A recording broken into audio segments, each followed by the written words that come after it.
Sewing Machine Heaven proudly presents me, Stitch Shifter, the Stitch Shifter, aka my real name is Bruce, for those of you who don't know. Today we're going to feature Singer sewing machines, Singer zigzags to be exact.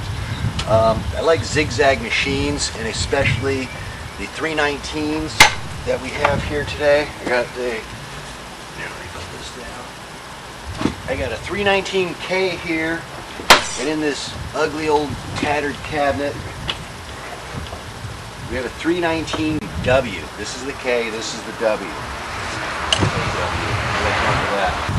These machines are really cool because they have an external mechanism here that makes them do the zigzags. Well, they do a lot more than zigzag stitches. Actually, here I actually have the 319 book for this too.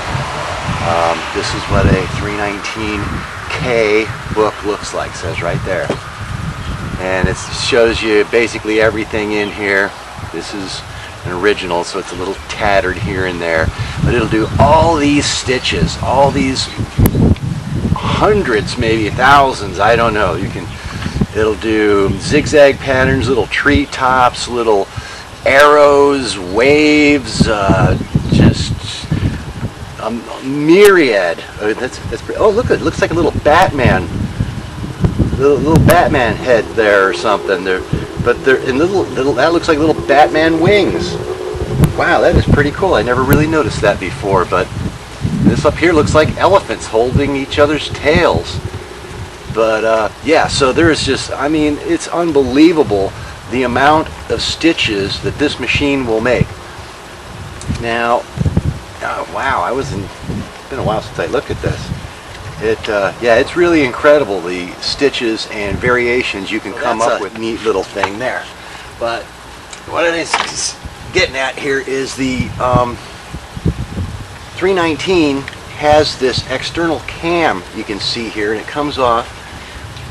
The cam comes off with this big shiny chrome nut there, and you can take these cams off. And this isn't probably a full set, but it is a set of Semanco cams, and this is what they look like. And you can put these different cams on. This one, and it's got a little picture on there. You can actually see diamond pattern, so you know what that is. And then this is like a little V line, or what do they call that? A blind stitch? I guess that would be a blind stitch. And this is a little like Christmas tree looking thing here.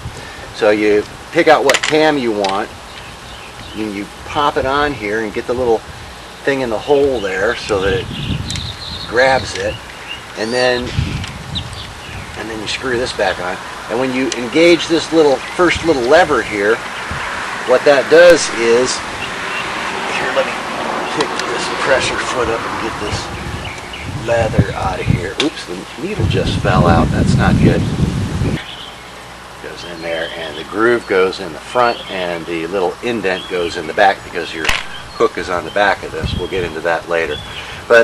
And then there's other variations. There's other cams inside here that are also running, and that's what these levers here are. So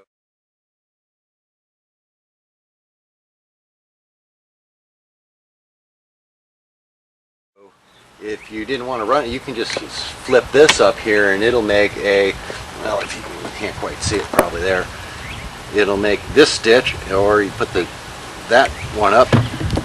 Okay, here we are a little closer so you can actually see how this works. You really get the needle up here. I took the thread out because we were having a little problem with that. So you can see when you pick this lever up, it moves this little lever down here and kicks the needle back and forth. And you can see it'll do a wider, narrower, narrow, wider, wide, narrower. And it does that pattern that you're seeing on there. Bunches up too much thread on the back. Alright, well, I'm just going to let it run here. Now we can adjust this down where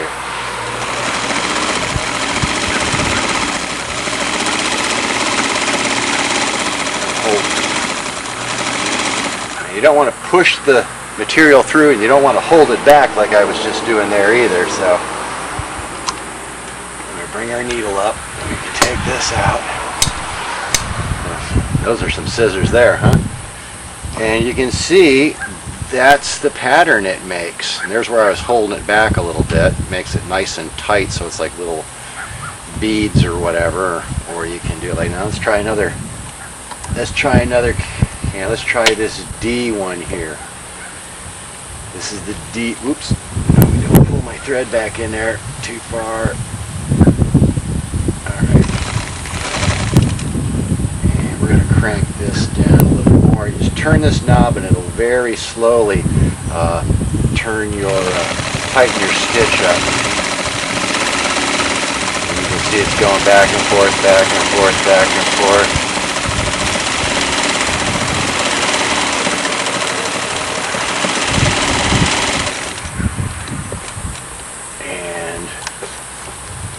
Voila, check that out, isn't that cool? And you can see by looking at the back, I'm still getting a little black thread showing through there. So we need to crank that up, our thread tension up just a little bit more. And that'll probably just about do it right there. Now the other thing you need to remember, it's very important about these 319 models, is this is not a standard size needle that you have in a lot of the later machines. These needles are actually a tiny little bit shorter by maybe 3/16 of an inch, I'd say.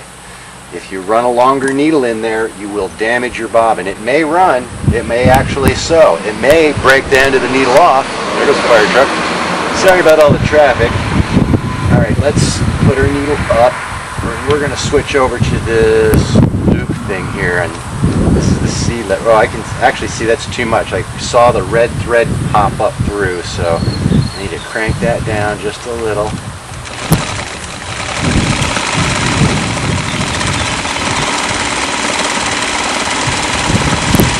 It's going pretty quick, huh?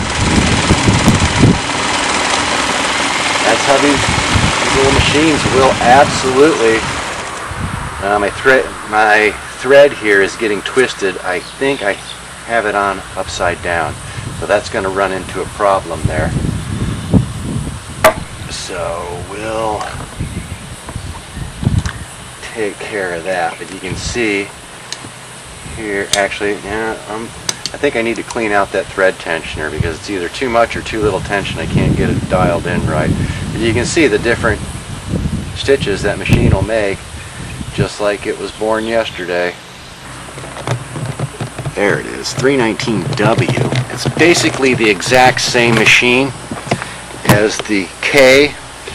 I mean, it's got the same levers on the top, the same wheel on the front, same kind of controls. Everything's basically identical. Underneath, same belt cam system, rotary hook, cast iron differential gear, but it says on the bottom Semanco USA. So this is an American-made machine. Now, if we go over here to this is a Singer C series. Now, this has got kind of a little bit of sad history behind it. If we look on the back side here, it says Fabrique and Wittenberg. Now, I looked this up and I did a little bit of research on this, and this is a German-made Singer, and you can see down here it says OL. Anyways, I know this was made in Prešing, Germany by possibly slave labor, and there's no real records on the thing. And if you got a gear case for one of those, I'd be interested in getting that from you.